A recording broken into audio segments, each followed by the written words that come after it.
Suspension নিয়ে তো আমি কিছু বলতে পারবো না, কারণ এটা দলীয় সিদ্ধান্ত, দলের সিদ্ধান্তই চূড়ান্ত। তবে আমি এটুকু বলতে পারি যে এই শর্ট ফিল্মটিতে আরজিকরের পটভূমি, অর্থাৎ এই আরজিকরের সময়কালে সমাজকে যেভাবে আরজিকর নাড়া দিয়েছে সেই পটভূমিরই গল্প রয়েছে, সেই সময়কালেরই গল্প রয়েছে।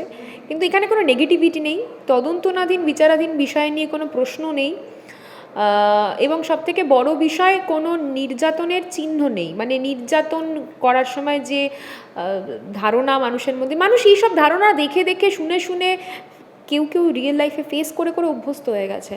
এখানে সেগুলো নেই, কিন্তু এখানে যেটা রয়েছে এটা আশার আলোর কথা রয়েছে।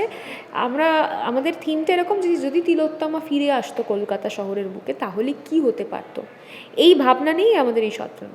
ইউ শুড নট জাজ the book by its cover. আমাদের মনে হয় না যে সবটা না দেখে, একটা পোস্টার দেখে, বিষয়টা না জেনে আমাদের সমালোচনা করা উচিত। শিল্প আর দল দুটো আলাদা বিষয়। তৃণমূলের রাজনা সিনেমা করেনি, তৃণমূলের প্রান্তিক সিনেমা করেনি, শিল্পী রাজনা শিল্পী প্রান্তিক সিনেমা করেছে।